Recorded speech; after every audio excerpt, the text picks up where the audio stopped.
하나님 말씀 같이 살펴보도록 하겠습니다. 하나님 말씀은 창세기 45장입니다. 창세기 45장 1절에서 8절까지 말씀입니다. Genesis chapter 45 verse 1 to 8. 구약 성경 71페이지, 72페이지에 있습니다. 다 찾으신 줄 알고 한 절씩 교독하도록 하겠습니다. 요셉이 시종하는 자들 앞에서 그 정을 억제하지 못하여 소리질러 모든 사람을 자기에게서 물러가라 하고 그 형제들에게 자기를 알리니 그때에 그와 함께한 다른 사람이 없었더라. 요셉이 큰 소리로 우니 애굽 사람들에게 들리며 바로의 궁중에 들리더라. 요셉이 그 형들에게 이르되 나는 요셉이라 내 아버지께서 아직 살아 계시나이까. 형들이 그 앞에서 놀라서 대답하지 못하더라. 요셉이 형들에게 이르되 내게로 가까이 오소서. 그들이 가까이 가니 이르되 나는 당신들의 아우 요셉이니 당신들이 애굽에 판 자라. 당신들이 나를 이곳에 팔았다고 해서 근심하지 마소서. 한탄하지 마소서. 하나님이 생명을 구원하시려고 나를 당신들보다 먼저 보내셨나이다. 이 땅에 2년 동안 흉년이 들었으나 아직 5년은 밭갈이도 못하고 추수도 못할지라. 하나님이 큰 구원으로 당신들의 생명을 보존하고 당신들의 후손을 세상에 두시려고 나를 당신들보다 먼저 보내셨나니 그런즉 나를 이리로 보낸 이는 당신들이 아니요 하나님이시니라. 하나님이 나를 바로에게 아버지로 삼으시고 그 온 집의 주로 삼으시며 애굽 온 땅의 통치자로 삼으셨나이다. 아멘. 네, 제가 일주일 정도 한국에 다녀왔습니다. 뭐 집회하고 뭐 주례하고 이렇게 보내고 들어왔는데요. 아직도 시차가 조금 있는 것 같긴 해요. 보니까 가서 시차 적응하려고 하니까 이제 돌아왔고요. 와서 다시 적응을 하고 있는 것 같습니다. 한국에 가서 여기서 한 1년 정도, 1년 가까이 어학연수했던 한 청년을 만났는데요. 태성이라는 아이인데 이 친구가 캐나다 와서 처음으로 태어나서 고생이란 걸 해봤대요. 그러니까 늘 그냥 부모님의 터울 아래서 지내면서 살다가 돈이 없어서 차비 없어서 걸어 다녀보기도 하고 뭐 일하면서 이런저런 어려움 겪기도 하고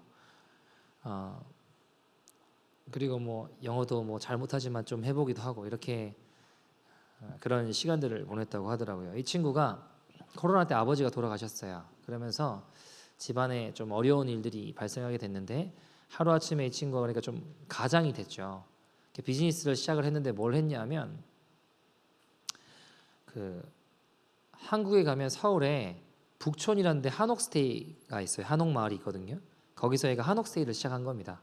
근데 이게 너무 잘 됐어요. 보니까 우스갯소리긴 하지만 여기서 배운 영어로 이렇게 외국인들 상대로 이렇게 하고 있다고 하더라고요. 근데 잘해요. 보니까. 왜냐하면 처음에 하나 시작했는데 원래 집이 지방이었거든요. 2시간 반 걸려서 서울에 와가지고 그걸 하다가 지금은 이제 여러 채, 한 7채 정도 하는데 그러면서 이게 잘 돼서 집으로 서울로 이사도 오고 뭐 가족들이 이렇게 같이 잘 지내고 있다고 하더라고요.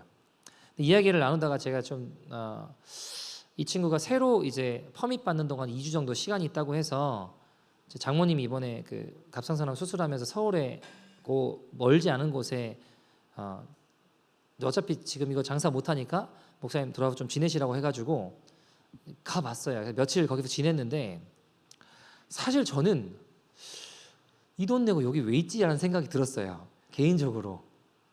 한옥스테이라고 해서 뭐 기와장 몇 개 올라와 있고 뭐 약간 데코 해놓고 이런 건데 되게 비싸요. 하루에 한 50만 원 하거든요. 50만 원, 한 70만 원, 80만 원까지도 해요. 보니까. 근데 이 돈을 내고 여기 도대체 왜 있을까 하는데 물어보니까 올해 베이컨시가 없대요. 아예 그냥 풀부킹이래요. 그 보니까 외국인들이 한번 오면 그 뭐 주변에 뭐 한복 대여해주고 뭐 이런 거 있잖아요. 이런 거 뭐 저런 거 있는데 나와 보니까 온통 외국인밖에 없어요. 보니까.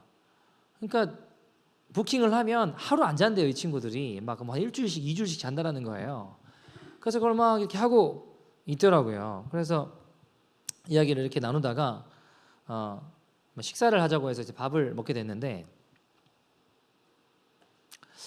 이 친구가 이제 자기가 이렇게 돈을 벌어 보니까 이 선교사님들을 돕고 싶다. 그래서 하나님 나라를 이렇게 향해서 자기가 벌었는 것들을 또 나누고 섬기고 이렇게 하고 싶다, 그런 이야기를 하더라고요. 저희한테도 헌금을 하고 싶다고 해서 괜찮다고, 다른 데 도우라고, 그냥 고맙고 감사하면 그 마음으로 다른 거 섬기고 나누면 된다고 이야기를 하면서 이런 이야기를 했어요. 가장 중요한 건 뭐냐면, 지금 네가 돈을 벌면서 집들도 늘어나고, 물론 뭐 집을 사진 않고 다 월세예요. 그 뭐 엄청 비싸니까 살 수는 없으니까 그렇게 하면서 하는데, 네가 지금 가진 마음이 변하지 않는 게 너무 중요하다. 내가 비즈니스 하는 분들을 이렇게 저렇게 만나보게 되면서 처음 가졌던 마음과 나중에 잘 되고 마음이, 본인은 예수님 하나님 하지만 바뀌는 분들이 너무 많이 봤다고. 그러니까 내가 하나님 이야기하지만 결국 잘 되고 난 다음에는 너무 다른 태도와 마음을 가지는 분들을 너무 많이 봤다고. 그러니까 지금 마음을 잘 간직하기 위해 네가 어떻게 해야 될지 고민해야 된다고. 그런 이야기들을 나눴던 것 같습니다. 나중에 시간이 지나면 내가 잘 되고 나면 내 능력이 대단한 줄 알고, 내 능력이 힘이 대단한 줄 알고 엉뚱한 소리하고 엉뚱한 열매를 맺는 분들을 제가 참 많이 보았기 때문입니다. 하나님 나라 말로는 하지만 결국 자기의 성을 쌓는 경우들을 적지 않게 보았습니다. 여러분, 우리의 신앙생활 가만히 보면 결국 둘로 나뉘어지게 됩니다. 결국 자기가 선택한 길을 가게 되어 있습니다. 한 부류는 끝까지 십자가의 길을 따라가 결국에는 영생에 이르고, 다른 한 부류는 종교 생활의 테두리를 벗어나지 못한 채 하나님 하지만 황망한 결론을 맞이하게 되더라는 것입니다. 신앙생활 여러분 복잡한 것이 아닙니다. 굉장히 단순합니다. 신앙생활은 십자가를 통과하고 자기를 부인하고 날마다 주님을 따르는 것입니다. 여러분, 그래서 마가복음 8장 34절에도 보면 무리와 제자를 불러 이르시되, 예수님 이렇게 말씀하세요. 누구든지 나를 따라오려거든, 예수님 따라오려거든 어떻게 하라고 하시죠? 자기를 부인하고 자기 십자가를 지고 나를 따를 것이라고 하셨습니다. 그것이 십자가 길입니다. 뭐라고요? 자기를 부인하고 십자가를 지고 걸어가는 길입니다. 여러분, 시작도 십자가고 과정도 십자가고 결론도 십자가입니다. 진정한 신앙생활은 십자가를 통과한 후에 시작되는 것입니다. 그리고 그렇게 시작된 신앙생활은 날마다 자기를 부인하고 십자가를 지고 주님을 따르는 하루하루를 통해서 완성되어져 간다라는 것입니다. 그리고 우리의 신앙생활의 결국에는 이게 보면 나의 의, 내가 이것도 했고 저것도 했고 이걸 이루었고 이런 것이 아니라 오직 십자가 공로로만 하나님 앞에 서게 된다는 것입니다. 십자가는 우리의 신앙의 처음이요, 과정이요, 결론이라는 것입니다. 그러므로 여러분, 십자가가 없는 신앙생활이라는 것은 말이 신앙생활이지 실제로는 종교생활에 머물 수밖에 없다는 겁니다. 여러분, 우리가 예수님을 따른다라고 했을 때 이게 어려운 이유가 있습니다. 왜 어려운지 아세요? 무작정 열심히만 해도 되는 것이 아니기 때문이에요. 여러분, 열심히만 해서 되는 일이라면 오히려 쉬운 일입니다. 돈 갖다 바치고 뼈가 빠지도록 부서지도록 일해서 되는 일이라면 오히려 쉬운 일이다 이 말입니다. 그러나 예수를 믿는 길이 쉬운 것 같지만 때론 정말 어려운 이유가 무엇입니까? 한 걸음을 가도 자기를 부인하고 자기 십자가를 지고 주님을 따라야 되기 때문입니다. 우리가 예수님을 따를 때 하루를 살아도 우리 마음을 다해 진실하게 살아야 하기 때문입니다. 여러분, 십자가를 져야지만 부활의 능력을 경험할 수 있습니다. 십자가를 져야지만 정말로 성령의 역사가 우리의 삶에 나타날 수 있다는 것입니다. 십자가는 우리 신앙의 중심입니다. 십자가 지는 삶이 없이 아무리 믿음 외쳐도 자칫 자아 성취하고 혼자 부르고 있는 자기 최면이 되기 쉽다라는 겁니다. 여러분, 십자가의 나를 날마다 못 박지 않으면 성령 외쳐도 자칫 마귀의 미혹에 끌려다니는 길이 되기 십상입니다. 늘 우리의 심령을 좌로나 우로나 치우치지 않게 해주는 것은 예수 그리스도의 십자가인 것입니다. 십자가가 우리 신앙의 중심이 되어야 됩니다. 여러분, 십자가가 얼마나 중요한가 마귀도 너무 잘 알고 있습니다. 그래서 여러분, 가만히 보면 마귀는요, 우리의 꿈을 빼앗아가지 않아요. 우리의 소원을 무너뜨리지 않습니다. 왜냐하면 십자가만 딱 빠지면요, 우리의 꿈도 소원도 심지어 우리의 기도 제목들, 기도의 열심들도 우리를 넘어뜨릴 수 있는 갈고리가 되기 때문입니다. 십자가 없는 것은 사실 우리의 자아에서 나온 것이 될 수 있거든요. 그래서 여러분, 마귀는 다른 거 뺏어가지 않아요. 뭘 뺏어갈까요? 십자가만 조용히 뺏어갑니다. 십자가 빠지는 순간 우리의 꿈은 야망이 되고 이기적인 소원이 되는 걸 알기 때문에 마귀는요, 우리 몰래 사람이 눈치지 못하게 십자가만 싹 가져간다는 거예요.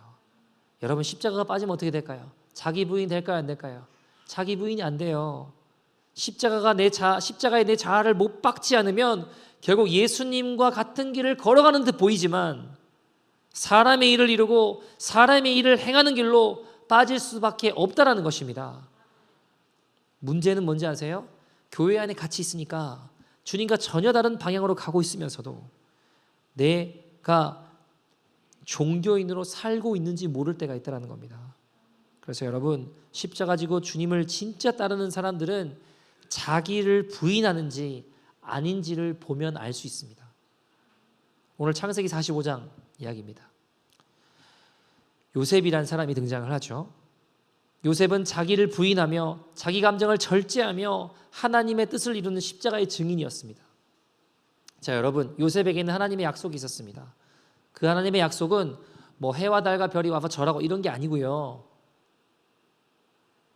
그의 가족이 기근으로 죽는 것이 아니라 그들의 가족이 구원받아 어떻게 되나요? 이스라엘이라고 하는 한 하나님의 약속을 받은 민족을 일으키는 것, 세워나가는 것, 장차 그리고 그 일들을 통해 어떤 일이 벌어지나요? 예수 그리스도라는 메시아가 나타나는 것, 그것이 하나님의 꿈이자 하나님의 나라를 이루는 하나님의 약속이었습니다. 여러분, 한번 생각해 봅시다. 요셉 입장에서요. 외국에 종으로 팔려왔습니다. 노예 생활했습니다. 그렇게 종살이 하다가 어느 날 내가 감옥 갔다가 막 이런 저런 일을 겪다가 어느 날 내가 그 나라의 국무총리가 됐어요. 이제 능력이 있습니다. 자, 그러면 어떤 마음이 들까요? 그토록 보고 싶었던 아버지, 어머니 만나고 싶을 거 아닙니까? 얼마나 그 수많은 세월 동안 외롭고 힘들었겠습니까? 근데 그 일이 이루어지기 전에 마지막 관문의 내용이 오늘 내용을 담고 있는 거예요. 여러분, 앞장 44장에 창세기 44장 보시면 형들이 와서 이제 곡식을 받아가고 요셉이 은자를 숨겼다가 뭐 발견되고 뭐 이런 내용들이 쭉 나와요. 근데 중요한 건 뭐냐면 요셉이 자기가 요셉이란 걸 밝히고 싶어도 밝힐 수가 없어요. 하나님의 마지막 관문이 남아있기 때문입니다. 그게 뭘까요? 요셉이 형들과 화해하는 거예요. 다르게 표현해 본다면 요셉이 형들을 용서하고 그들 마음에 이제 모든 묶인 담들이 풀어지는 겁니다. 그것을 위해서 자신의 감정을 억제하고 자신이 누군지를 밝히지 않고 너무나도 자기라고 밝히고 싶은데 그 자기를 부인하면서 이 감정을 억제하면서 그렇게 하나님 하시는 일들을, 하나님의 계획들을 지켜보고 순종하며 걸어가더라는 거예요. 여러분, 하나님의 약속을, 하나님의 때를 이루기 위한 기다림이 얼마나 길었는지 모릅니다. 여러분, 자, 여러분이 요셉 입장이라면 형제들과 화해하는 게 쉬울까요, 어려울까요? 다르게 표현해보면 형제들을 용서하는 거예요. 이 형들은 자기를 죽이려고 했던 사람들입니다. 태어난 이후로 자기한테, 요셉한테 단 한 번도 잘해준 적이 없어요. 그럴 법도 한 게 아버지 야곱이 레아를 사랑했던 게 아니라 두 번째 여인이었던 라헬을 사랑했거든요. 근데 레아가 자녀들을 쭉 낳는 게 형들이고 라헬이 자녀를 낳은 게 요셉이었어요. 근데 여러분, 레아의 자녀들이었던 이 형들 입장에서 아버지가 내 어머니를 바라보는 것과 라헬을 바라보는 눈빛이 달라요. 거기만 해도, 그것만 해도 얼마나 서럽고 속상하고 힘들겠냐고요. 근데 이 아버지가 요셉이 태어났다고 요셉만 너무 사랑해요. 옷도 막 다른 특별한 채색옷 같은 거 입혀주고 너무너무 비교되는 거예요. 안 그래도 미워 죽겠는데 이 요셉이란 놈이 크면서 자꾸 형들을 잘못하면 고자질해요. 아빠한테 가서 더 열받아요. 제가 형들이었어도 요셉을 미워했을 것 같아요. 근데 여러분, 이런 상황이에요. 반대로 요셉 입장에서 생각해 봅시다. 영문도 몰라요, 자기는. 근데 형들이 자기를 미워해요. 싫어해요.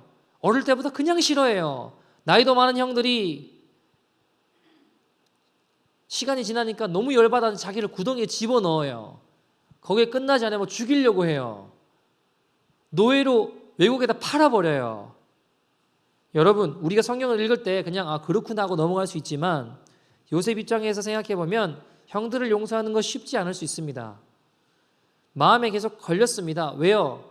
하나님 나라와 꿈과 비전과 하나님의 약속이 있는데 그것을 이루어가기 위해서는 내가 용서해야 되는데 이게 마음에 걸리고 쉽지 않을 수 있다는 겁니다. 이 사람도 참아내요, 저 사람도 참아내야 되고. 여러분, 자기를 부인한다는 건 쉽지 않아요. 여러분, 그런데 오늘 성경에 보면 7절에 뭐라고 이야기하나요? 요셉이 이렇게 이야기해요. 하나님이 큰 구원으로 당신의 생명을 보존하고 뭐라고요? 당신의 후손들을 세상에 두시려고 나를 당신들보다 먼저 보냈다. 자, 보세요. 요셉 입장에서 보면 지금 애굽에 온 것이 왜 왔느냐? 하나님의 나라, 하나님의 꿈을 이루어가는 것이라는 겁니다.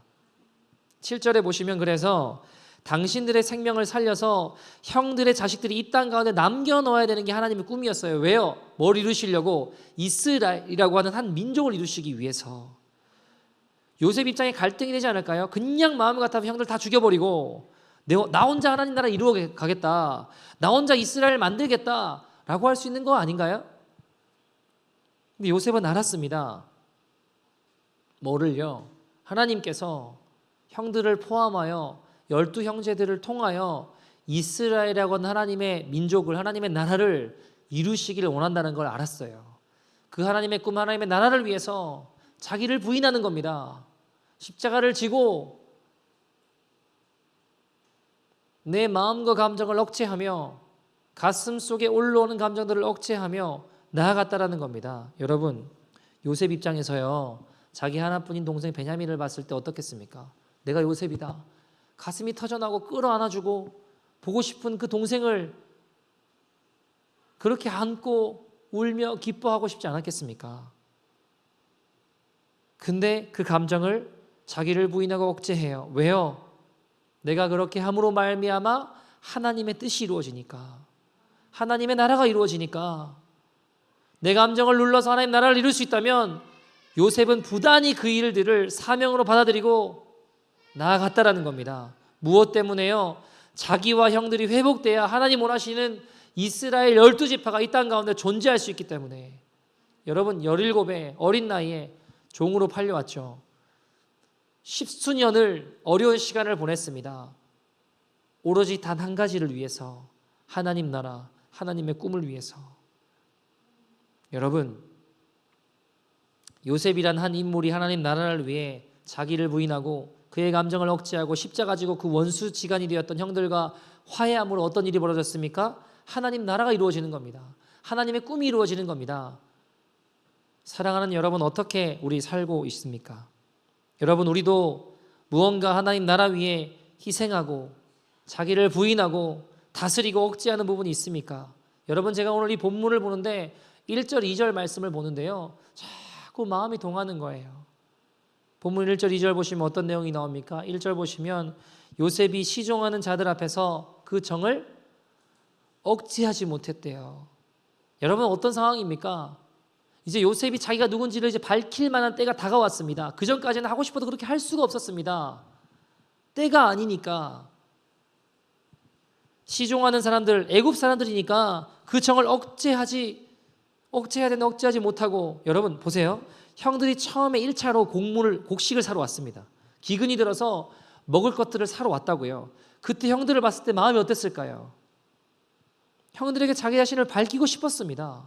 그게 악한 감정이든 좋은 감정이든 관계없이.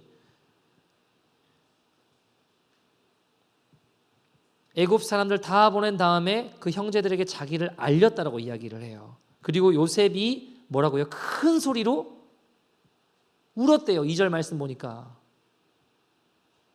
그게 어디까지 들렸대요?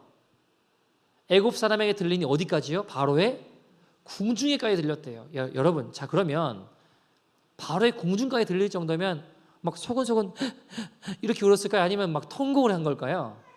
통곡을 했다라는 겁니다. 그죠? 요새 가슴 속에 어떤 감정이 있는지 아시겠습니까? 미치겠다라는 겁니다. 형들을 향해서 뭐 열받는 마음이 있을 수도 있고 애정이 있을 수도 있고 죽이고 싶다가도 형들이니까 막 핏줄이니까 땡길 거 아닙니까? 또 자기 동생 베냐민 보면 어때요? 너무 끌어안고 싶은 거예요. 그런데 요셉은 2차로 형들이 곡식을 가지러 왔을 때도 밝히지 못했습니다. 왜요? 아직 하나님의 때가 아니니까. 아직 하나님의 나라, 하나님의 꿈이 이루어지지 않았으니까. 그리고 하나님의 때에 그것이 터져 나오는데 어디까지 들렸다는 거예요? 바로의 궁까지 들렸다는 겁니다. 여러분, 십수년 동안 마음이 응어리져 있던 이 감정이 이제야 폭발했습니다. 요셉은요, 십수년 동안 자기를 부인하고 하나님 나라 위에 그 감정을 억눌러 왔습니다. 여러분, 제가 한번 생각해 봤거든요. 제가 요셉이면 총리가 딱 되면 마차 준비해라 해가지고 바로 아버지 집으로 갔을 것 같아요. 형들 딱 보이면 저놈들 잡아라 해가지고 끌고 왔을 것 같다고요. 저는 내가 니네 때문에 얼마나 고생한지 아냐 이랬을 것 같다고요. 저는. 근데 요셉은 그렇게 하지 않았어요. 하나님 나라를 위해 보고 싶은 감정을 계속 억제했습니다. 하나님의 때를, 하나님 나라를 위해 하나님의 때를 기다렸습니다. 여러분, 저 오늘 본문 보면서 우리 성도님들 생각이 나는 거예요. 저도 마찬가지고 여러분은 어떠십니까? 하나님 나라를 위해 헌신하고 있는 것들이 있습니까? 하나님 나라를 위해서 십자가 앞에서 요셉처럼 자기를 부인하고 있는 것이 있습니까? 오늘 여기 감정을 억제했다라고 하는데 여러분 이것만이라도 이야기해 볼까요? 여러분의 감정은 어떻습니까? 하나님 나라를 위해 이것들을 억제하며 주의 교회를 위해 살아가고 있습니까? 아니면 그냥 나오는 대로 다 쏟아내며 살아가고 있지 않으십니까? 여러분 요즘 이 감정이라고 하는 것에 대해 조금 더 민감한 것 같아요. 관련된 책도 너무 많이 나오거든요. 감정을 쌓아두지 말고 다 폭발시켜라. 맞는 말인 것 같죠? 근데 여러분 가끔 교회 안에서도요. 이게 지금 교회인지 무슨 심리상담센터인지 백화점 뭐 고객 만족 센터예요? 전화번호 막 그러냐고 예 고객님 이게 교회인지 헷갈릴 때가 있다고요. 성도들끼리도 그냥 쏟아붓히는 모습을 제가 심심치 않게 봅니다.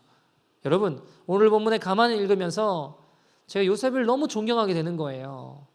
끊임없이 하나님의 나라와 그 교회를 위해 여러분 요셉이 힘이 있어요. 자신의 감정을 표출할 힘이 있다고요. 그런데 하나님 허락하실 때까지 하나님의 때를 기다리며 자기를 부인하는 거예요. 여러분 교회는 뭐 하는 곳입니까? 하나님 나라와 그 꿈을 위해서 목적을 위해 만들어진 공동체입니다. 사단의 방법은 분열하는 겁니다. 분열. 사단이 제일 좋아하는 건 누군가를 이간질시켜서 그 공동체를 깨는 걸 좋아합니다. 그래서 여러분 제일 처음 했던 게 뭐예요? 사단이 에덴 동산의 아담과 하와, 하나님과 아담과 하와 사이를 이간질시키는 거예요. 선악과 탁 놓고 야 하나님이 너 이거 먹으면 하나님처럼 될까 봐 하나님이 두려워가지고 또 못 먹게 하는 거야.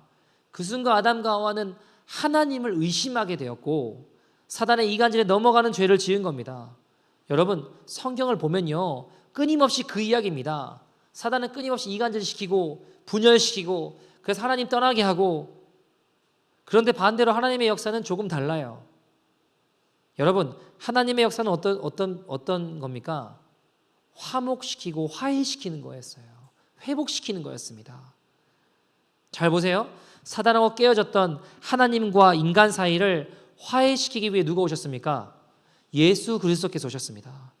예수님 오셔서 무엇을 하셨습니까? 우리의 모든 죄를 다 짊어지시고 십자가에 달려 죽으심으로 하나님과 우리 사이에 막혀있던 죄의 담을 허무셨어요. 화목 제물이 되셨습니다. 여러분 저는 이 사랑이 이해가 되지가 않아요. 외람된 표현이지만 하나님 미치신 거예요. 어떻게 나같이 더러운 죄인을 위해서 하나뿐인 아들을 죽이시냐고요. 여러분 목숨보다 소중한 자녀를 길에 있는 맨날 싸우고 악한 때리는 노숙자를 위해서 대신 죽게 한다? 말이 안 되지 않습니까, 여러분? 제정신으로 할 수 있는 게 아니에요. 근데 하나님이 그렇게 하신 겁니다. 나같이 더러운 죄인을 위해서. 내가 얼마나 이기적이고 내가 얼마나 완악한데 죄악투성인데 어떻게 하나뿐인 아들을 잡으시냐고요. 여러분, 내가 죄 때문에 하나님께 갈 수가 없으니까 하나님이신 그분이 인간의 몸을 입고 이 땅에 오신 겁니다. 그래서 하나님과 우리 사이에 막혀있던 죄의 담을 허무시고 하나님께 나갈 길을 여셨던 거예요. 그 사랑 우리에게 보여주셨습니다. 그리고 그 화목 제물이 되셔서 하나님과 우리 사이를 여신 주님께서 우리에게 요구하시는 게 뭔지 아십니까? 너희도 다른 사람들과 화목하게 되라는 거예요. 화해하라는 겁니다. 용서하라는 겁니다. 화평케 하고 회복하라는 겁니다. 고린도후서 5장 18절 보시면 모든 것이 하나님께로서 났으며 그가 그리스도로 말미암아 우리를 자기와 화목하게 하시고 또 우리에게 화목하게 하는 직분을 주셨다고 하셨습니다. 우리에게 뭘 주셨다고요? 화목하게 하는 직분을 주셨다고요. 먼저 예수님께서 우리와 하나님 사이를 화목하게 하시고 우리에게 뭘 주셨다고요? 화목하게 하는 직분을 주셨다는 겁니다. 여러분, 오늘 본문이 우리에게 강력하게 도전하고 있는 것이 무엇입니까? 화목입니다. 회복입니다. 무엇을 위해서요? 하나님의 교회를 위해서요. 요셉은 정확하게 하나님의 의도대로 자기를 부인하고 그의 감정을 억눌렀고 자신이 할 수 있는 모든 것을 내려놓음으로써 말미암아 하나님 앞에서 회복을 이루어냈다는 것입니다. 여러분, 쉬웠을까요? 쉽지 않았어요. 근데 요셉은 했어요. 왜요? 요셉은 알았거든요. 내가 여기에 종으로 팔려온 이유도, 국무총리가 된 이유도, 여러분, 교회를 왜 오십니까? 혹시 이런 마음으로 오시는 분 계십니까? 교회 가면 내 이야기 다 들어줘. 여러분, 물론 교회 가면 여러분들 지금 제 얘기를 다 들어주시잖아요. 지금 30분 넘게 지금 제 이야기를 듣고 계시잖아요. 지금 아무 소리 못하고. 모든 사람이 그런데 여러분 그런 심정으로 온다면 교회가 어떻게 될까요? 시장통이 되겠죠. 아무 말 대잔치가 될 겁니다. 자기 이야기만 막 다 하고 떠나가고. 여러분, 교회 왜 오십니까? 하나님 우리를 왜 부르셨습니까? 하나님은 교회의 본질을 찾으라는 겁니다. 하나님 나라를 이루려고 보내신 거지 너희 하고 싶은 말 다 하라고 이 자리에 보내신 게 아니라는 겁니다. 여러분, 우리를 좀 되돌아봅시다. 어떻게 지나가고 계십니까? 요셉처럼 하나님 나라를 위해 자기를 부인하고 살고 계십니까? 아니면 그 감정 다 표출함으로 말미암아 다른 사람들을 어렵게 하고 있지 않으십니까? 여러분, 우리가 이 세상을 살면서 종이 한 끗 차이예요. 무슨 말이냐 하면 자칫 잘못하면 사단의 도구가 되고요. 잘하면 하나님 도구가 될 수 있습니다. 하나님의 백성들조차도요. 하나님 우리에게 요구하시는 것, 그것을 위해 우리가 무언가를 헌신한다면 하나님 도구로 사용되고요. 육신의 요구에 순종한다면 사단의 도구가 되는 거예요. 여러분, 이 시대는요, 감정을 억제하지 못하는 시대입니다. 감정을 억제하지 말라고 해요. 그것도 맞는데 그러다 보니까 끊임없이 이기적으로 내 것을 표출하는 시대가 이 시대인 것 같습니다. 여러분, 기억하십시오. 요셉을 통해서 하나님의 교회가 이루어질 수 있었던 이유는 요셉이 하나님의 명령에 순종했고 그 명령을 이루기 위해 하나님 나라를 이루기 위해서 십자가 앞에 자기를 부인하고 자신의 감정을 억제하고 주님의 뜻을 기다리며 순종했기 때문입니다. 제가 한 2주 전인가요? 성도님 집에 신방을 갔는데 이분이 큰 버스를 운전하는 일을 하세요. 근데 여러분, 운전을 하다 보면 손님들이 막 2층 버스면 얼마나 사람 많겠어요. 별의별 사람들도 있고 다양한 사람들이 있겠죠. 중간에 휴게실을 들렸습니다. 잠깐 화장실 다녀오시라고 10분인가 시간을 드렸대요.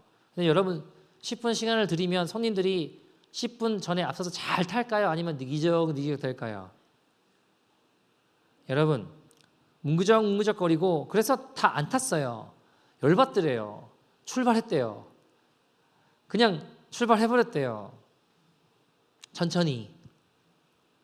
그 사람들이 나 안 탔다고 하면서 막 손 들고 와가지고 태워주고. 이게 왜냐하면 운전을 해서 어떤 지점까지 도착해야 되는 시간이 있대요. 거기서 예를 들면 이런 거예요. 나는 토론토에서 출발해서 몬트리올 가는 버스라고 하면 오타와에서 몇 시까지 딱 와야 돼요. 그리고 반대로 몬트리올에서 어떤 버스가 또 와가지고 오타와에 몇 시까지 와야 돼요. 그래서 드라이버를 스위치하는 거예요. 그럼 나는 바뀐 버스를 타고 토론토로 돌아오는 거고 그 사람은 이제 몬트리올 집일 거니까 오타와에 스위치해서 다시 몬트리올로 돌아가는 거죠. 그러니까 몇 시까지 딱 가야 될 시간이 있어요. 근데 그날 뭐 차들이 막혔는지 조금 느려 보였습니다. 근데 여러분 막상 도착해 보니까 한참 일찍 도착했대요. 근데 마음에 도착해 보니까 하나님 이런 마음을 주시더래요. 꼭 네 승질대로 그렇게 출발해야 되냐고. 지금 이렇게 일찍 도착했는데 지금 이미 이렇게 일찍 도착해서 네가 기다리고 있는데 꼭 네 승질대로 그렇게 출발해야 되냐고. 원래대로는요 늘 내 승질대로 살았어요. 근데 이상하게 마음에 자꾸 이게 걸리는 거예요. 알고 보니까 여러분 심지어 중간에 화장실 다녀라고 10분 시간 드렸잖아요. 10분도 안 지났대요. 5분 지나고 출발했대요. 여러분 이런 일들이 있으면 회사에 리포트가 된대요. 조마조마하게 회사로 돌아왔대요. 걱정하면서 돌아왔는데 오늘 리포트 된 거 없다고 하더래요. 그러니까 무슨 말이에요? 주님이 레슨만 주시려고 깨닫게 하시려고 다 계획하신 거예요. 승질내고 내 마음대로 하니까 나도 기분이 안 좋고 손님들도 기분이 안 좋고 야 그래 이거는 하나님 기뻐하지 않는가 보다. 전에는 아무렇지도 않았어요. 이런 생각이 들지도 않았다고요. 근데 이상하게 주님이 그렇게 말씀하시는 것 같은 거예요. 전혀 생각해보지도 못한 그런 마음이 드는 겁니다. 그래 내일부터는 나도 승질 안 부리고 기분 좋게 웃으면서 인사하고 그럼 나도 기분 좋고 손님들도 기분 좋지 않을까, 다들 행복하지 않을까 그런 마음이 드는 겁니다. 그래서 마음을 고쳐 먹었대요. 그 다음 날 정말 웃으면서 운전하니까 나도 행복하고 손님들도 행복하고 다 행복한 거예요, 모두가. 그러면서 내가 왜 지금까지 이렇게 살아왔나 반성이 되고 후회가 되면서 회개가 나오더랍니다. 하나님 이제 내가 내 승질대로 살지 않겠습니다. 나를 도와주세요. 자기를 부인하고 내 이 승질을 십자가에 못 박고 나가겠습니다. 그렇게 운전하니까 모두가 행복해지더랍니다. 여러분 하나님의 나라는요 뭐 대단한 거 엄청난 거 이루려고 하지 마세요. 하나님 나라는 내 입술, 나의 감정, 나의 생각을 조금씩 내려놓는 것부터 시작되는 겁니다. 십자가에 못 박는 거예요. 여러분 한 주간의 삶이 어땠습니까? 하나님 나라를 위해서 형들을 향한 원망되는 감정을 내려놓고 너무 보고 싶고 빨리 끌어안고 싶은 베냐민을 향한 감정도 내려놓고 하나님 허락하신 그 때가 될 때에 그래서 엉엉엉 울면서 그들을 끌어안았던 요셉의 삶이 저와 여러분의 삶이 되었으면 좋겠습니다. 야, 너는 어떻게 그렇게 힘든데 끝까지 참아낼 수 있냐? 나도 죽을 뻔했지. 근데 나는 죽을 뻔했지만 날 위해 죽으신 예수 그리스도 난 그분을 배신할 수 없어. 어떻게 나같이 더러운 죄인을 위해서 하나뿐인 아들을 내어주시냐고. 야, 넌 짜증나지 않냐? 왜 이렇게 가만히 참고 있냐? 예수님 때문에. 나 괜찮아. 예수님 해주신 게 훨씬 더 큰데 이 정도 해낼 수 있지. 뭐 좀 힘들긴 한데 괜찮아. 야, 너 그렇게 욕먹고 괜찮냐? 괜찮아. 나 이겨낼 수 있어. 내가 참으면 교회가 회복된다는데 내가 그때 성질 한번 덜 내면 되는 거잖아. 여러분, 자, 질문 하나 드려볼게요. 자, 그러면 어떻게 요셉은 이렇게 자기를 부인하며 자기를 십자가에 못 박으며 살아갈 수 있었을까요? 주님 앞에 이렇게 순종하며 살 수 있었을까요? 여러분 오늘 본문이 말한 건 딱 한 가지입니다. 형들은요 요셉이 자기를 죽일까 봐 두려워했습니다. 그죠? 무서워했어요. 성경에 보면 우리 죽이는 거 아니야? 야, 우리가 요셉한테 어떻게 했는데 기억이 날 거 아니에요. 내가 구덩이에 집어넣고 외국에 팔아버렸는데. 5절 말씀 보시면 요셉이 이렇게 얘기하거든요. 당신들이 나를 팔았다고 해서 근심하지 마소서, 한탄하지 마소서. 하나님이 생명을 구하시려고 나를 당신들보다 먼저 보내셨어요. 7절 말씀 같이 읽어볼까요? 7절 시작. 하나님이 큰 구원으로 당신들의 생명을 보존하고 당신들의 후손을 세상에 두시려고 나를 당신들보다 먼저 보내셨나니. 8절 그런즉 나를 이리로 보낸 이는 당신들이 아니요 하나님이시라.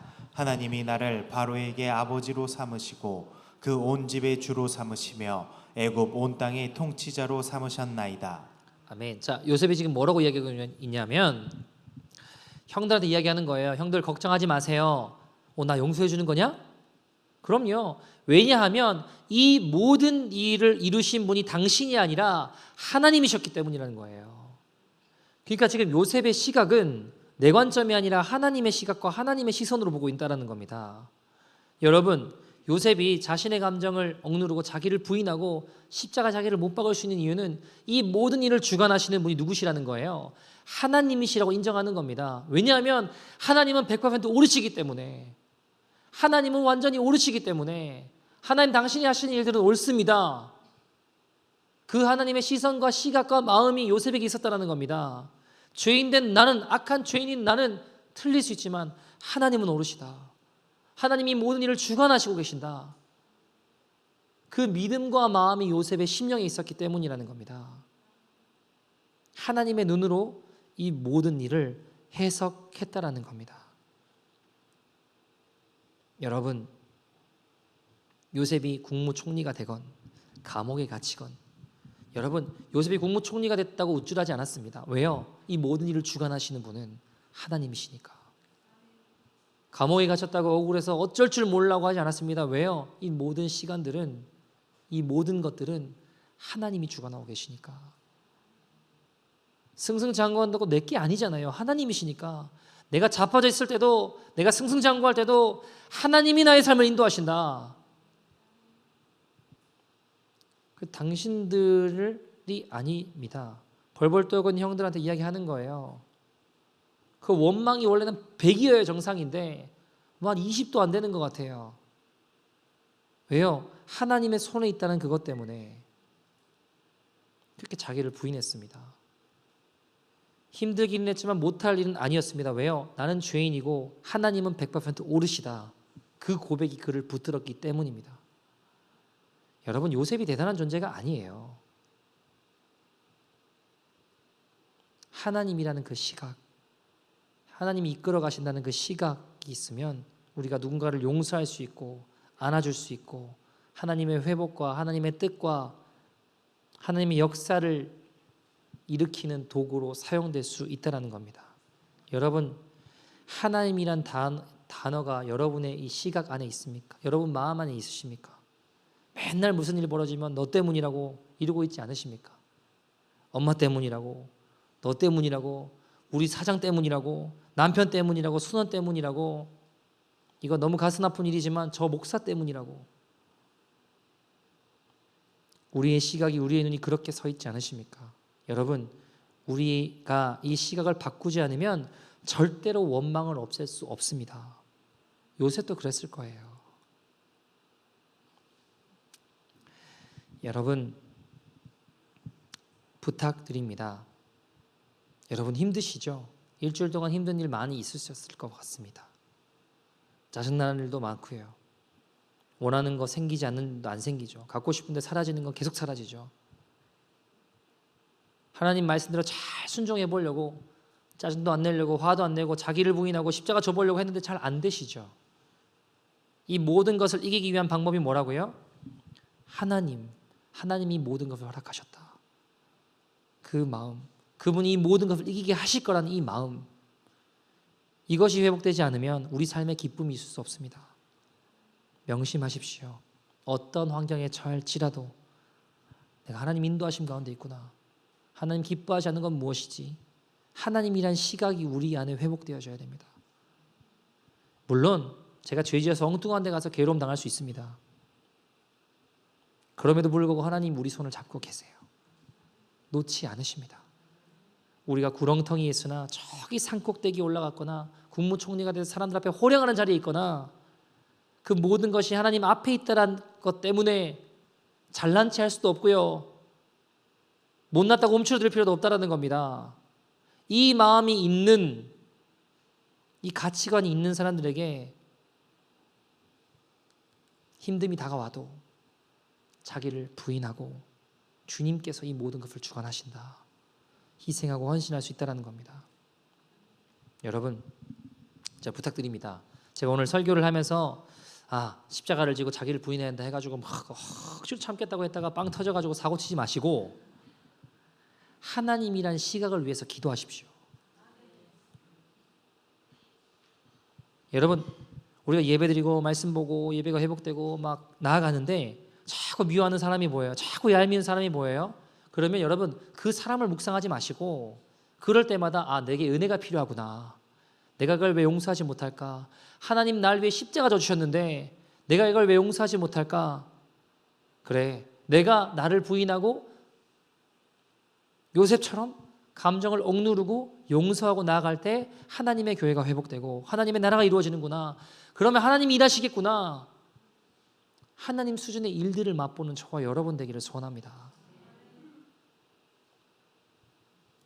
여러분, 부탁드립니다. 대단한 거 하시지 않으셔도 괜찮아요. 순교하겠다. 여러분, 저는 우리 교회에 순교자가 나오게 되기를 기도해요. 그러나 여러분, 순교하고 싶다고 할 수 있는 것도 아니에요. 순교할까 봐 걱정하지 마시고 그런 사람 안 시키시니까 걱정하지 마세요. 나는 전 재산을 주님 앞에 드리겠습니다. 여러분 마이너스잖아요. 마이너스. 빚을 주님께 드리시려고 하시는 겁니까? 그러려고 하지 마시고 은혜 받음으로 시각을 교정하고 그것으로 말미암아 내 감정을 컨트롤할 수 있는 자리까지만 가자고요. 여러분, 상처를 기억하지 마시고 은혜를 기억하십시오. 쉽지 않습니다. 못할 건 아니에요. 그렇게 되면 어떻게 될까요? 여러분, 요셉이 그렇게 하나님의 때를 위해서 자기를 부인하고 걸어갔을 때 아버지가 와요. 하나님 나라를, 이스라엘 민족을 이루어요. 여러분, 요셉이 지금 천국에 있겠죠? 이런 상상을 해봐요. 내가 힘들었지만 자기를 부인하고 내 감정을 억제하고 십자가를 지고 나를 십자가에 못 박고 나아갔더니 이스라엘의 민족이 이루어졌을 뿐만 아니라 예수님이 나시네. 야, 그럼 내가 예수님이 조상이 된 거야? 뭐 이러면서 기뻐할 거 아닙니까? 영광의 자리로 나아가지 않습니까? 사랑하는 여러분, 우리 그 마음으로 나갔으면 좋겠어요. 평생 이 안에 쓰러진 감정 하나 컨트롤 못하고 하나님 원하시는 그거 하나 내려오지 못해가지고 끊임없이 부글거리는 인생으로 살고 싶으십니까? 하나님께서 우리에게 주신 놀라운 삶을 살았으면 좋겠습니다. 십자가 길, 우리가 이 땅을 살아갈 이유입니다. 우리가 믿음으로 고백하며 하나님 그렇습니다. 나에게 주신 십자가 길 내가 순종함으로 걷겠습니다. 내가 나를 부인하고 내 감정을 억제하고 하나님 나라를 향한 시각을 가지고 나아가길 원합니다. 그렇게 나갔으면 좋겠어요. 한 이야기 드리고 말씀을 좀 마치죠. 한국 감리교회에 위대한 어른이 계십니다. 여러분 계시겠지만 여러분 일제시대에 예수 믿는 사람들 잡아다가 고문했습니다. 막 손톱발도 뽑고 사람들 죽어나갔습니다. 근데 끝까지 신사참배하지 아니한 목사님이 아닙니다. 전도사님이 아닙니다. 권사님이 계셨습니다. 최인규 권사님이란 분이십니다. 하루는 일본 순사가 하도 최인규 권사님이 신사참배 안 하고 일본 천황한테 절 안 하고 나는 우상 숭배할 수 없다 그러고 막 버티니까 이렇게 때리고 저렇게 때려도 안 되니까 치욕을 줘야겠다. 괘씸해서 언제까지 이렇게 예수 믿나 보자 해가지고 신앙을 꺾기 위해서 버릇을 고쳐주겠다고 모욕을 주려고 했습니다. 한국에 예전에 이런 문화가 있었죠. 오줌 싸면 어떻게 했어요? 키라는 값을 뒤집어 쓰고 바가지 들고 막 소금 이렇게 얻으며 돌아다니게 했잖아요. 그러면 그렇게 부끄러워하는 거죠. 애들은 오줌 싸고 소금 받으러 돌아다니고 그러면 부끄러워 다시 오줌 싸지 않으려고 했던 그런 문화가 있었죠.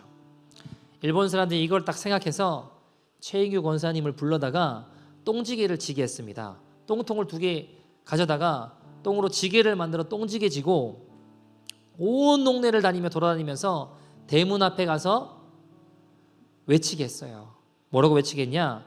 나는 예수 믿어서 신사참배 안 해서 똥지게 지고 가는 최인규 권사요. 나는 예수 믿어서 신사참배 안 하고 똥지게 지는 최인규입니다. 이것 말하고 집집마다 찾아다니겠습니다. 얼마나 모욕적이고 얼마나 수치스럽습니까? 얼마나 창피했냐고요. 여러분, 그냥 나 예수 안 믿습니다 한마디만 하면 돼요. 자존심 안 상해도 된다고요. 수치 치욕 당하고 싶은 사람 누가 있겠습니까, 여러분? 한 번만 그냥 고개 까딱 하고 그냥 신사참배 하면 되는 거예요. 근데 그거 안 해서 경험해보지 못한 치욕스러운 일들을 겪는 거예요. 여러분, 동네 사람들 다 알아요. 나이도 있는 어른이 얼마나 괴로웠겠습니까? 예수 믿으면 저렇게 되는구나. 누가 예수 믿겠습니까, 여러분? 집집마다 찾아다니다 보니까 그 집 중에는 같이 신앙생활했던 성도들도 있는 겁니다. 최인기 권사님은 신사참배하지 않았지만 그 앞에 먼저 고개 숙이고 무릎 꿇었던 옛날에 같이 믿던 성도들, 집사님, 권사님, 장로님들 그 집 찾아다니게 했습니다. 똥지게 지고 예수 안 믿어 똥지게 지는 최인규입니다. 신사참배했던 그 집에 있던 사람들이 얼마나 마음이 무너졌겠습니까? 나는 예수님 배신하고 싶어 배신했겠습니까? 내가 감옥 끌려나가면 우리 부인 어떡하고 우리 아이들 어떡하냐고, 내가 고문받다 죽으면 우리 어머니 어떡하냐고, 어쩔 수 없어서 잠깐 그냥 고개 숙이고 까딱 숙이고 그렇게 왔는데, 안 그래도 내 마음에 양심에 가책이 남아있는데 옛날같이 신앙생활 했던 그 최인규 권사님이 우리 집 앞에 와가지고 저러고 있으니 마음이 편하겠습니까, 여러분? 그래서 나가가지고 권사님 마음 알지만 나도 주님 사랑하지만 나도 어쩔 수 없는 거 알지 않냐고, 제발 내 앞에서 이러시지 마시라고, 나 괴롭히게 하지 마시고 가시라고, 가세요 좀. 그 권사님이 다음 집으로 가서 또 그러고 다음 집으로 가서 안 갈 수가 없는 게 뒤에서 일본 순사가 총으로 막 찌르는 거예요. 계속 동네를 돌아다닙니다. 사람들이 속상하죠. 집안에 들어와서 생각합니다. 자기만 예수님 그렇게 사랑하나, 나도 예수님 사랑하는데 어쩔 수 없어서 잠깐 고개를 숙인 것뿐인데 왜 같이 이렇게 신앙생활했던 사람 마음을 후벼 파나. 처음에 미운 마음이 들었답니다. 근데 밖에서 소란스러운 소리가 들려서 이게 무슨 소린가 하고 나가봤더니 일본 순사들이 더러운 조생진 그러면서 채찍질하면서 막대기로 권사님을 막 때리면서 지고 있던 똥지게를 권사님 머리에다 확 부어버리는 겁니다. 네가 언제까지 예수 부인하지 않나? 보자. 언제까지 복음 붙들고 사나 한번 보자. 내가 너를 죽여서라도 예수 못 믿게 하겠다고. 다시 똥지게를 지고 똥에 흠뻑 젖은 그 모습으로 다음 집을 향해 언덕길을 걸어 올라가는데 예수님의 골고다가 보이는 거예요. 일본 순사들은 채찍질을 하고 막대기로 어깨를 탁 내려치는 순간 그 집에 앉아있던 그 신사참배했던 성도들이 그 최인규 권사님의 뒷모습을 바라보는데 예수님이 보이더랍니다.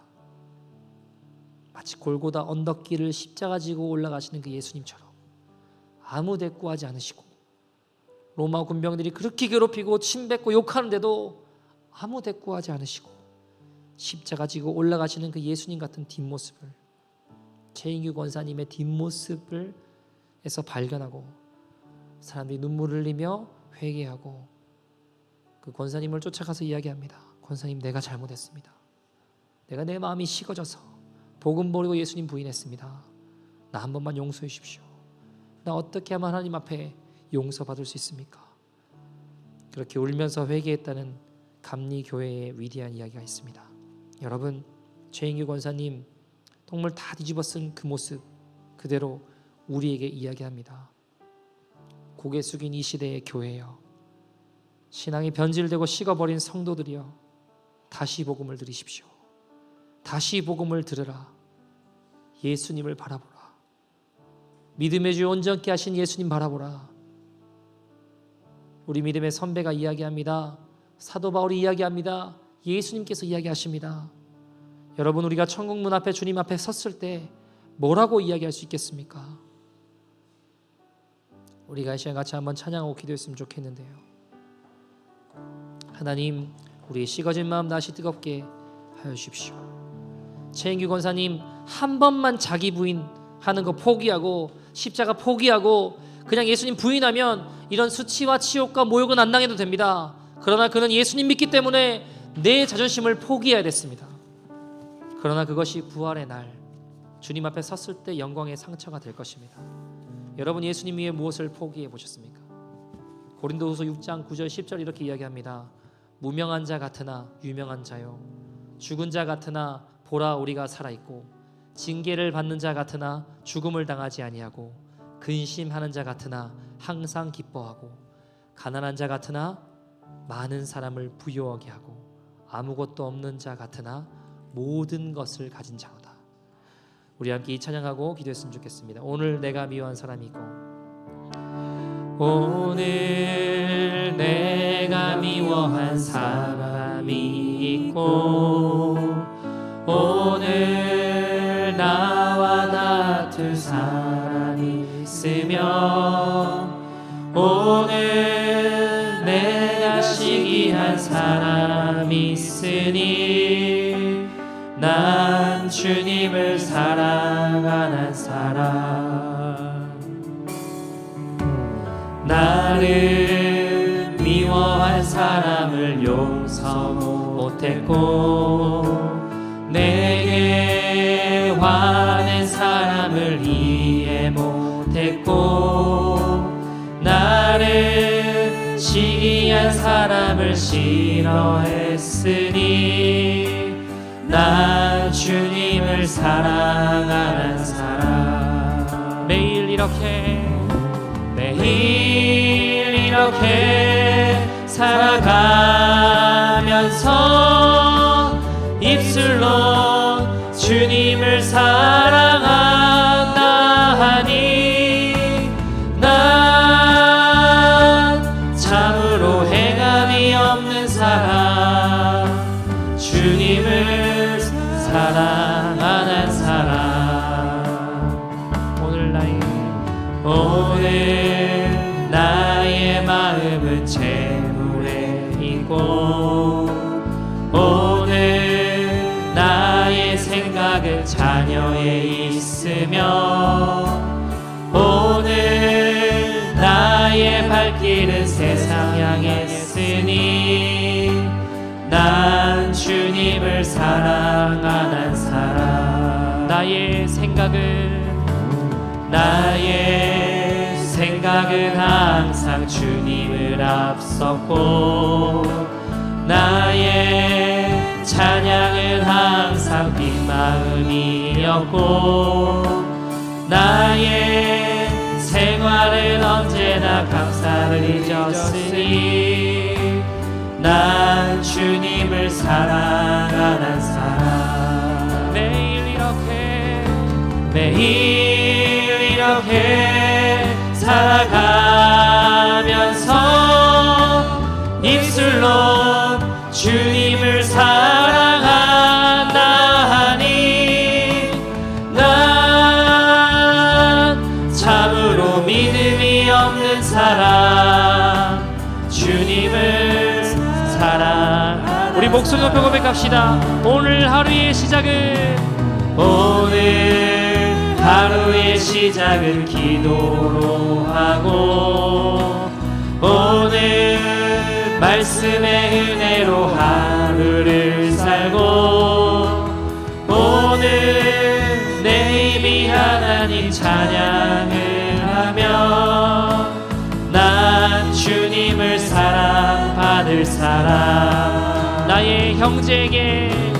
나의 형제에게 사랑을 베풀고 나의 이웃에게 복음을 전하고 나의 자녀를 위하여 기도를 하며 난 주님의 사랑받을 사람. 매일 이렇게 살아간다면 주님의 신실한 청직이 될 것이니 주여 내 삶을 인도하소서. 주님의 제자 되렵니다. 사랑하는 여러분, 오늘 우리가 우리의 감정과 우리의 마음과 우리의 뜻을 그냥 내 고집대로 행하며 걸어왔던 우리의 모습은 없습니까? 하나님, 내가 십자가 길을 걷는 자를 되기를 소원합니다. 하나님, 십자가 앞에 자기를 부인하고 제 십자가를 지고 내 모든 모습을 십자가에 못 박고 주님 주신 주님의 나라를 바라보며 나갈 수 있는 믿음의 인생이 되게 하여 주옵소서. 사랑하는 여러분, 고단하고 인생이 어려운 이유는 힘이 들어서 어려운 게 아니라 주님하고 같이 갈 수 없기 때문에 힘들었던 겁니다. 우리 내 인생 내 짐도 내가 감당할 수 없는 게 인간입니다. 영혼의 고아처럼, 애비 없는 자식처럼, 소년 소녀 가장처럼 혼자 염려하고 근심하고 애를 쓰면서 남에게 말하는 거, 말 듣는 거, 평가 듣는 거 날마다 두려워하며 전전긍긍하고 내 앞을 가로막는 두려움에 뭘 먹고 사나 뭘 입고 사나 막막한 미래가 두렵고 내 두려움 해결하고 나면 자식 미래 걱정되고 우리 하나님 없이 살 수 없도록 원래 만들어져 있습니다. 목자 없는 양이 살 수 없는 것처럼 주님 그냥 말 못해도 상관없습니다. 아버지한테 무슨 자식놈이 문장 갖춰서 말할 필요 있겠습니까? 그냥 아빠 아버지 그냥 그러고 울면 주님 그 눈물의 의미를 다 알아들으십니다. 아빠 나 아픕니다. 그러면 나 아시잖아요. 아빠 나 힘들어요. 그러면 주님이 아십니다. 기도 못하는데 무슨 이유가 있습니까? 누구 들으라고 하는 기도입니까? 주님의 마음과 아파진 사람은, 주님과 동행하는 사람은 더 바랄 것도 두려울 것도 없는 세상에 생명을 내어주시면서 나와 함께 하시려고 나의 저주 참여하여 함께 십자가 죽으시고 함께 부활하사 이제 내 안에 영원히 떠나지 않으시는 주님이여 충분하십니다. 하나님, 우리 주님 앞에 고백합시다. 주님, 나 주님만 붙잡고 살겠습니다. 주님께만 순종하겠습니다. 주님만 사랑하겠습니다. 우리 다같이 주님의 이름 세워 부르고 통성으로 기도하겠습니다.